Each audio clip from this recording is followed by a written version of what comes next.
Good morning friends, good morning students. Welcome to the English classes. ये class 9th के English के Beehive text book के poetry का poem number 2 है wind bye Subramanya Bharti. इसका आज हम लोग एग्जाम ओरिएंटेड क्वेश्चंस करेंगे जो परीक्षा उपयोगी प्रश्न है। इसमें हम लोग करेंगे stanza based questions with Hindi explanation. तो आइए बिना देर के हमसे स्टार्ट करते हैं। Read the following stanzas and answer the questions that follow. इसमें फर्स्ट नंबर स्टेंजा है wind comes softly you brought rain again. इस स्टेंजा का फर्स्ट नंबर क्वेश्चन है नेम द पोयम, यानी कविता का नाम बताइए। ये ऑप्शन है the adventure of Toto, B option है in the kingdom of fools, C option है द रोड नॉट टेकन और डी ऑप्शन है विंड। इसका सही ऑप्शन है डी विंड यानी हवा। सेकेंड नंबर क्वेश्चन है who is the poet of wind, यानी विंड के कवि कौन है।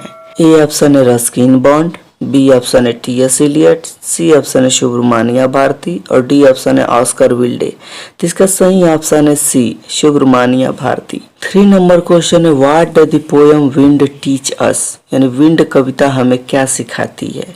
ए ऑप्शन है that one must be coward, कि किसी को कायर होना चाहिए। बी ऑप्शन है that one must shun one's responsibilities, कि किसी को अपनी जिम्मेदारियों से बचना चाहिए। सी ऑप्शन है that one must be brave enough to face all the obstacles of life, यानी कि जीवन की सभी बाधाओं का सामना करने के लिए पर्याप्त बहादुर होना चाहिए। और डी ऑप्शन है बोथ ए एंड बी, यानी दोनों ए और बी।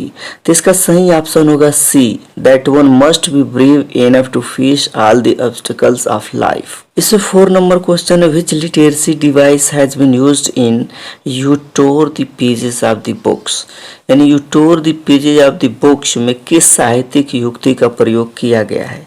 ए ऑप्शन है कॉन्सोनेंस, बी ऑप्शन है एसोनेंस, सी ऑप्शन एनाफोरा और डी ऑप्शन है पर्सोनिफिकेशन।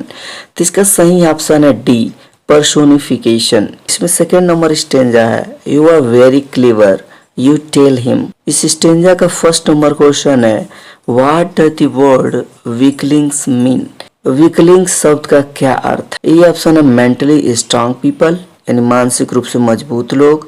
बी ऑप्शन है वीक पीपल, यानी कमजोर लोग। सी ऑप्शन है वैलिएंट पीपल, यानी बहादुर लोग। डी ऑप्शन है ऑल ऑफ दीज, ये सभी। तो इसका सही ऑप्शन है बी वीक पीपल, यानी कमजोर लोग। इसमें सेकेंड नंबर क्वेश्चन है what is the tone of the poem in this stanza, यानी इस छंद में कवि का स्वर क्या है। ए ऑप्शन है सैड, यानी उदास। बी ऑप्शन है क्रिटिकल, गंभीर। सी ऑप्शन है बोथ ए एंड बी, यानी दोनों। और D option neither A nor be, यानी न तो ए ना तो बी। तो इसका सही ऑप्शन होगा सी बोथ ए एंड बी। इसमें थर्ड नंबर क्वेश्चन है whom does the wind make fun of according to the poet, यानी कवि के अनुसार विंड किसका उपहास करता है। ए ऑप्शन वीकलिंग्स, यानी कमजोर। बी ऑप्शन है क्रम्बलिंग होम्स, यानी ढहते घरों। सी ऑप्शन है फ्रेल विंडोज, यानी कमजोर खिड़कियों। और डी ऑप्शन है ऑल ऑफ दीज, ये सभी। तो इसका सही ऑप्शन है डी ऑल ऑफ दीज, ये सभी। 4 number question which literacy device has been used in crumbling houses crumbling doors, यानी क्रम्बलिंग हाउसेस क्रम्बलिंग डोर्स में किस साहित्यिक युक्ति का प्रयोग किया गया है। ए ऑप्शन है रिपीटिशन, यानी दोहराव। बी ऑप्शन एसोनेंस, समानता। सी ऑप्शन एनाफोरा, यानी एनाफोरा। और डी ऑप्शन है पर्सोनिफिकेशन, यानी निजीकरण या व्यक्तिकीकरण। तो इसका सही ऑप्शन है ए रिपीटिशन, यानी दोहराव। 5 नंबर क्वेश्चन है what is winnows in this stanza, यानी इस छंद में विनो क्या है। ए ऑप्शन है वीक, यानी कमजोर। बी ऑप्शन है स्ट्रांग, मजबूत। सी ऑप्शन है हेल स्टॉर्म, ओलावृष्टि। और D option none of these, यानी इनमें से कोई नहीं। तो इसका सही ऑप्शन है डी नन ऑफ दीज, इनमें से कोई नहीं। इसमें थर्ड नंबर स्टेंजा है show come let us friends with us.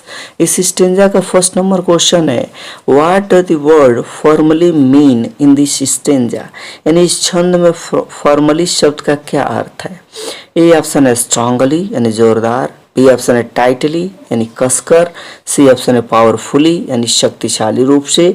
और डी ऑप्शन है ऑल ऑफ दीज, ये सभी। तो इसका सही ऑप्शन होगा डी ऑल ऑफ दीज, ये सभी। सेकेंड नंबर क्वेश्चन है what should people do to make wind friendly according to the poet, यानी कवि के अनुसार वायु को अनुकूल बनाने के लिए लोगों को क्या करना चाहिए। ए ऑप्शन है बिल्ड स्ट्रॉन्ग होम्स, यानी मजबूत घरों का निर्माण करें। बी ऑप्शन है ज्वाइन द डोर्स फॉर्मली, मजबूती से दरवाजे जोड़ें। सी ऑप्शन है डिसरिस्पेक्ट द विंड, यानी हवा का अनादर करें। और डी ऑप्शन है बोथ ए एंड बी, यानी दोनों ए और बी। तो इसका सही ऑप्शन है D, both A and B. इसमें सेकेंड नंबर क्वेश्चन है the poet describes wind as, यानी कवि हवा का वर्णन के रूप में करता है। ए ऑप्शन है अ क्रिएटर, एक निर्माता। बी ऑप्शन है डेस्ट्रॉयर, एक विध्वंसक। सी ऑप्शन है बोथ ए एंड बी, यानी दोनों ए और बी। और डी ऑप्शन है नीदर ए नॉर बी, न तो ए न तो बी। तो इसका सही ऑप्शन है C, both A and B. इसमें फोर्थ नंबर क्वेश्चन है how can perfect mind be attend according to the poet, यानी कवि के अनुसार पूर्ण मन कैसे प्राप्त किया जा सकता है। ए ऑप्शन है बाय बीइंग वीक, कमजोर होकर। बी ऑप्शन है by practising hard of obstacles in life, यानी जीवन में बाधाओं का कठिन अभ्यास करके। सी ऑप्शन है बाय बीइंग लेथार्जिक, यानी सुस्त होकर। और डी ऑप्शन है बाय बीइंग लेजी, यानी आलसी होकर। तो इसका सही ऑप्शन होगा B, by practising hard of obstacles in life, यानी जीवन में बाधाओं का कठिन अभ्यास करके। इसमें फोर्थ नंबर स्टेंजा है the wind blows him every day. इस स्टेंजा का फर्स्ट नंबर क्वेश्चन है which message does the poet convey in wind, यानी हवा में कवि कौन सा संदेश देता है। ए ऑप्शन है we should be mentally and physically prepare to accept all the challenges, कि हमें सभी चुनौतियों को स्वीकार करने के लिए मानसिक और शारीरिक रूप से तैयार होना चाहिए। बी ऑप्शन है we should not be mentally and physically prepare to accept all the challenges, यानी हमें सभी चुनौतियों को स्वीकार करने के लिए मानसिक और शारीरिक रूप से तैयार नहीं होना चाहिए। सी ऑप्शन है be should be physically fit to accept all challenges, कि हमें सभी चुनौतियों को स्वीकार करने के लिए शारीरिक रूप से फिट होना चाहिए। डी ऑप्शन है we should be mentally fit to accept all challenges, कि हमें सभी चुनौतियों को स्वीकार करने के लिए मानसिक रूप से फिट होना चाहिए। तो इसका सही ऑप्शन है A, we should be mentally and physically prepare to accept all the challenges, कि हमें सभी चुनौतियों को स्वीकार करने के लिए मानसिक और शारीरिक रूप से तैयार होना चाहिए। Second number question, which literacy device has been used in the weak fires, यानी वीक फायर्स में किस साहित्यिक युक्ति का प्रयोग किया गया है। ए ऑप्शन है रिपीटेशन, बी ऑप्शन है एसोनेंस, सी ऑप्शन है नाफोरा और डी ऑप्शन है ऑक्सीमोरन। तो इसका सही ऑप्शन होगा डी, ऑक्सीमोरन। इसमें थर्ड नंबर क्वेश्चन है who flourish in the strong wind, यानी तेज हवा में कौन फलता फूलता। ए ऑप्शन है स्ट्रॉन्ग एंड डिटरमाइंड पीपल, यानी मजबूत और निर्धारित लोग। बी ऑप्शन है वीक एंड फीबल पीपल, यानी कमजोर और कमजोर लोग। सी ऑप्शन है लेजी एंड लेथार्जिक पीपल, यानी आलसी और सुस्त लोग। और डी ऑप्शन है ऑल ऑफ दीज, ये सभी। तो इसका सही ऑप्शन होगा A, strong and determined people, यानी मजबूत और निर्धारित लोग। इसमें फोर्थ नंबर क्वेश्चन है who is he in this stanza, यानी इस छंद में ही कौन है।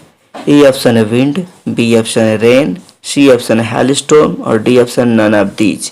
तो इसका सही ऑप्शन है ए, विंड, हवा। आई होप ये वीडियो आपको पसंद आई होगी। यदि पसंद आई होगी तो अपने फ्रेंड सर्कल में, अपने क्लासमेट के साथ, अपने चाहने वालों के साथ इसे ज़रूर शेयर कीजिएगा। Thank you, thanks for watching.